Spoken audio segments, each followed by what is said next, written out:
dear students, I hope you all will be well. Dear students, I am going to cover important MCQs and long question of classical poetry. Dear students, आज की short सी video में मैं important MCQs और कुछ long questions classical poetry के exams के लिहाज से डिस्कस करूँगी आज की शॉर्ट सी वीडियो में। तो शुरू करते हैं आज की अपनी वीडियो। पहले हम MCQs को देख लेते हैं कि पेपर के लिहाज से कौन से MCQs इंपॉर्टेंट है। ये नहीं है कि 100% यही MCQs पेपर में आएंगे, इंशाल्लाह आ भी जाएं, बट आप लोगों ने प्रिपरेशन रखनी है। ये जस्ट इम्पॉर्टेंट MCQs को ही हाईलाइट किया हुआ है। फर्स्ट जैसे कि फर्स्ट हमारे पास MCQs है। In Chaucer's prologue which character is most associated with the hypocrisy despite a religious appearance. अब चॉसर्स का जो हमारे पास द कंटरबरी टेल है, ठीक है, वहाँ से MCQs को लिया गया है कि चॉसर्स का जो प्रोलॉग है उसमें कौन सा करैक्टर जो है वो हिपोक्रेसी के साथ एसोसिएटेड था, रिलीजियस अपीयरेंस के होते हुए। ठीक है, एक रिलीजियस अपीयरेंस थी उसकी, लेकिन वो हिपोक्रेट था। ठीक है, तो इसका जो सही आंसर है आपने उसके ऊपर टिक करना है। The next one is what is the significance literary technique used by Chaucer in the prologue to critique social classes. Okay, in sonnet 18 what is meant by the eternal summer shall not fade. इसके answer मैं इसलिए नहीं बता रही, ये test type है ताकि आप लोग इसको जो है वो खुद बता सकें कि इसका कौन सा आंसर करेक्ट है। अगर फिर कोई कन्फ्यूजन हो तो आप कमेंट बॉक्स में पूछ लीजिएगा, मैं इसके करेक्ट आंसर आपको बता दूंगी। Then there is in sonnet 18 what is meant by the eternal summer shall not fade. Okay, in sonnet 116 ये विलियम शेक्सपियर के सोनेट्स हैं, 18 and 116 love's not time's fool suggest.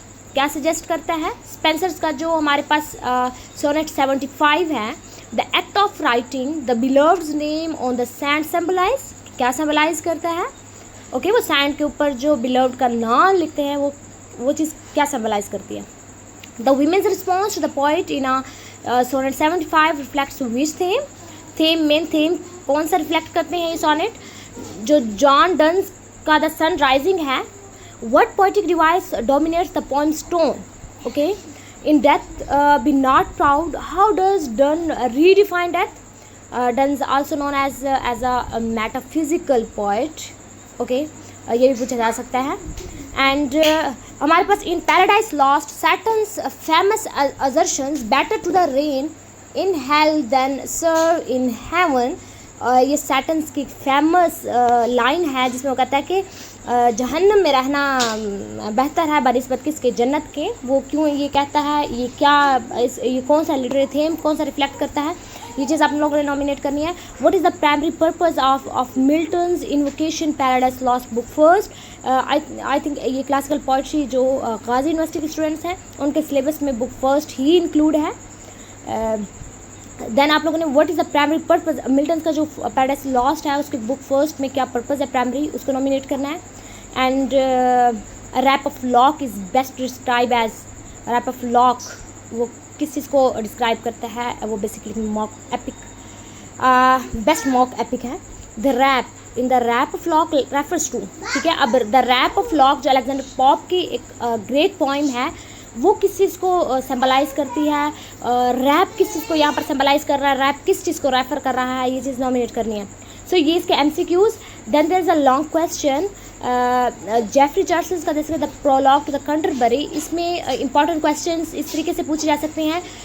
Discuss Chaucer's use of style and characterizations in the prologue to the Canterbury tales. How does it reflect the social structure of a medieval England.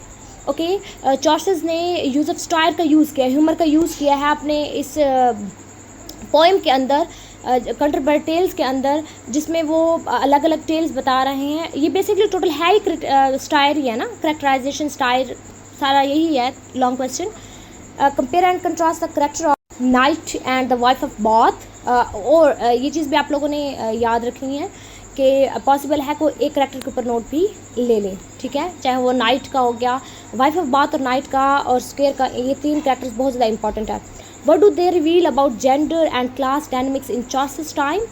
How does Chaucer use the technique of estate style to critique the religious and social institution of his as.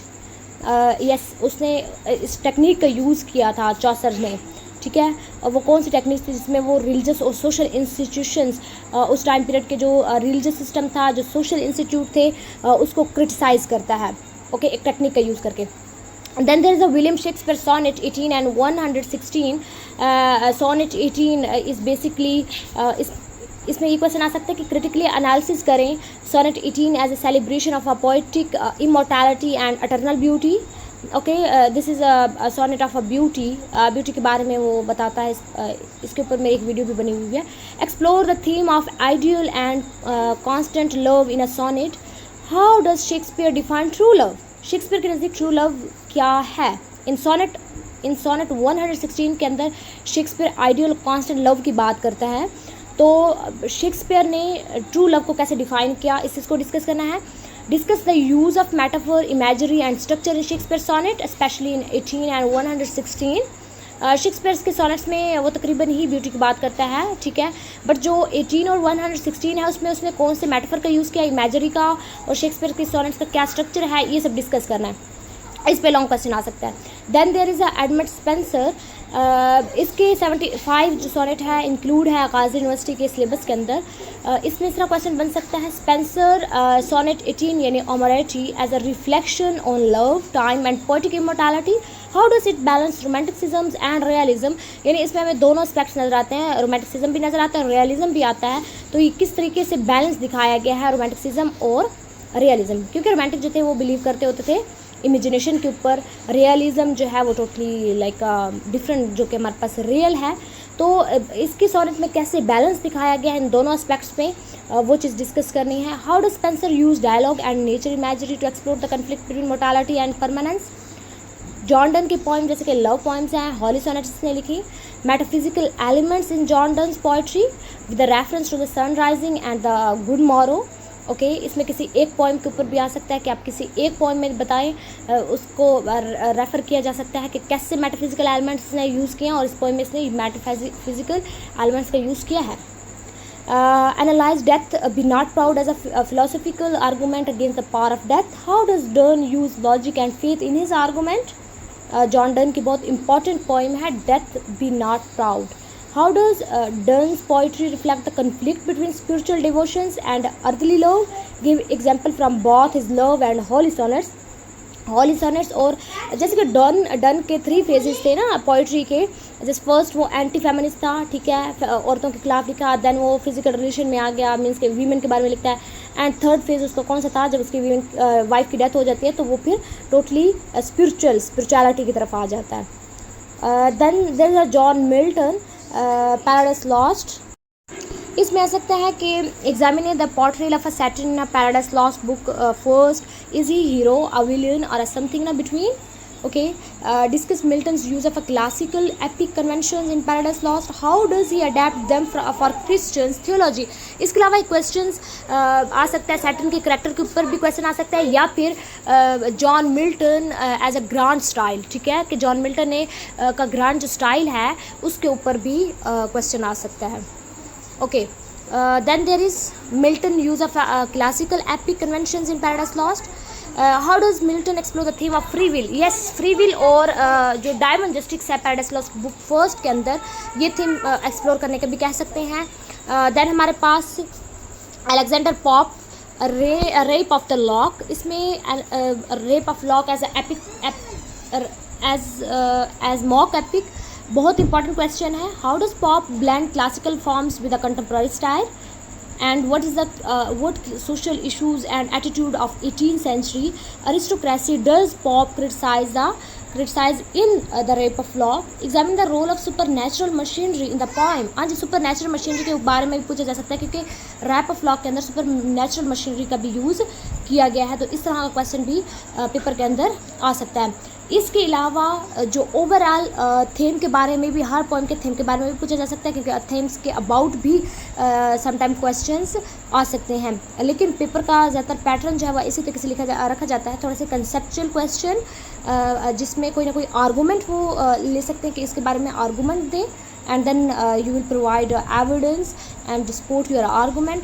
सो इस तरह का question जो है वो आपके paper में आ सकता है। आई होप आप लोगों को इस वीडियो से इम्पॉर्टेंट क्वेश्चन जो है वो पता चल गए होंगे। Thank you for watching my video. अल्लाह हाफिज़।